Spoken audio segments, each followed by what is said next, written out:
নারায়ে তাকবীর, নারায়ে তাকবীর, আল্লাহু আকবার। জামাতে ইসলামের ইতিহাস কোনো নূতন নয়। আজ থেকে অর্ধ শতাব্দীর আগ থেকে জামাত ইসলামী কাজ করছে। জামাত ইসলামী চায় এখানে এমন একটা সমাজ হোক যেখানে ইনসাফ হবে, মানুষ শান্তিতে থাকবে, ইজ্জতের সাথে বসবাস করবে। তাই আমরা স্লোগান দিয়েছি, আল্লাহর আইন চাই, সৎ লোকের শাসন চাই। কিন্তু এটাকে যখন সাম্প্রদায়িক স্লোগান বলা হয়, আল্লাহ তাআলা এই আকাশ সৃষ্টি করেছেন, এই চন্দ্র সূর্য সৃষ্টি করেছেন, এই আকাশে আলো বাতাস কি হিন্দু মুসলিম বৌদ্ধ খ্রিস্ট কোনো পার্থক্য করে? তাইলে সেই আল্লাহর আইন কি শুধু এক দলেরই উপকার করবে? এখানে যদি ইনসাফ কায়েম হয়, শান্তি কায়েম হয়, শৃঙ্খলা কায়েম হয়, তাইলে শুধু মুসলমান হিন্দু বৌদ্ধ খ্রিস্ট, পুরুষ নারী গরিব ধনী সবাই উপকৃত হবে। আমরা এই আন্দোলন, এই আদর্শ বাস্তবায়নের চেষ্টা করছি। তাহলে আল্লাহর এই আইন কায়েম করার জন্য বোমা কি কাজ দিবে? বিচারক যদি হত্যা করা হয়, বিচারক কি আইন বানায়? তাই আমি বলবো, যারা এই খেলা খেলতে চেয়েছে তারা ভুল জায়গায় আঘাত করেছে। তারা মনে করছে দাড়ি টুপিওয়ালা কয়টা লোককে সন্ত্রাসী বানিয়ে দিলে তাদেরকে জামাত শিবিরের নামে চালু করা যাবে। কিন্তু বিচারক হত্যা করি তো ইসলামের কোন আইন কায়েম হবে না। তাহলে বোঝা গেল এটা আসলে ইসলামকে কন্ডেম করার জন্য একটা ষড়যন্ত্র। ইতিমধ্যে তার প্রকাশ হয়ে গিয়েছে। দীর্ঘদিন যারা ভগ্নিপতি ছিল, সারা ভাতিজার রিলেশন ছিল, অনেকদিন পরে এখন সাংবাদিক সম্মেলন করে বলে যে অমুক আমার ভগ্নিপতি। তবে দুঃখজনক, আমাদের মতে বোনের বিয়ে হয়েছে। তো এই কথা এতদিন পরে মনে হলো কেন? এখন যখন ইনকোয়ারি হচ্ছে, আস্তে আস্তে সব প্রচারণা আস্তে আস্তে ঘনিয়ে আসছে, তখন এই খেলা শুরু হয়েছে। তাহলে বোঝা গেল যারা জোট ত্যাগ করলে, জামাতকে বাদ দিলে, সংস্কার প্রদান না করলে, গ্রহণ করলে সব বোমাবাজি বন্ধ হবে। তাহলে বোঝা যায় বোমার রিমোট কন্ট্রোল কাদের হাতে, এটা কি বোঝা যায় না? নিশ্চয় বোঝা যায়।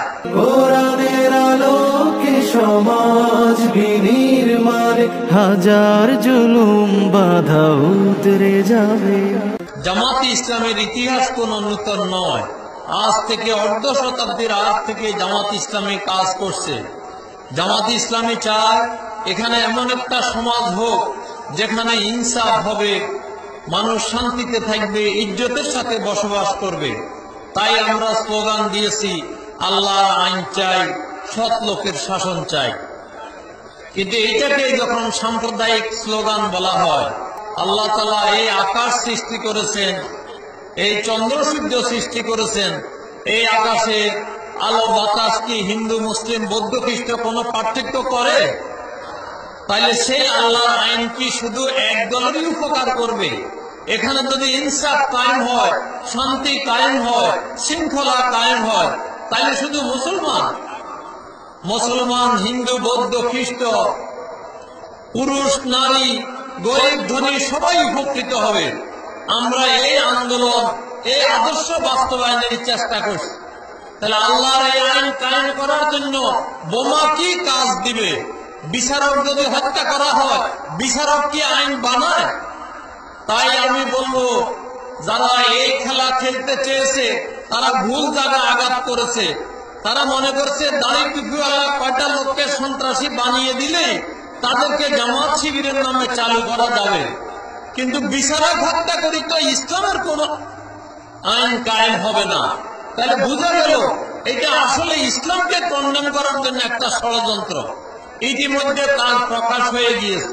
দীর্ঘদিন যারা ভগ্নিপতি ছিল, সারা ভাতিজার রিলেশন ছিল, অনেকদিন পরে এখন সাংবাদিক সম্মেলন করে বলে যে অমুক আমার ভগ্নিপতি। তবে দুঃখজনক, আমাদের মতে বোনের বিয়ে হয়েছে। তো এই কথা এতদিন পরে মনে হলো কেন? এখন যখন ইনকোয়ারি হচ্ছে, আস্তে আস্তে সব প্রচারণা আস্তে আস্তে ঘনিয়ে আসছে, তখন এই খেলা শুরু হয়েছে। তাহলে বোঝা গেল যারা জোট ত্যাগ করলে, জামাতকে বাদ দিলে, সংস্কার প্রদান না করলে, গ্রহণ করলে সব বোমাবাজি বন্ধ হবে। তাহলে বোঝা যায় বোমার রিমোট কন্ট্রোল কাদের হাতে, এটা কি বোঝা যায় না? নিশ্চয় বোঝা যায়।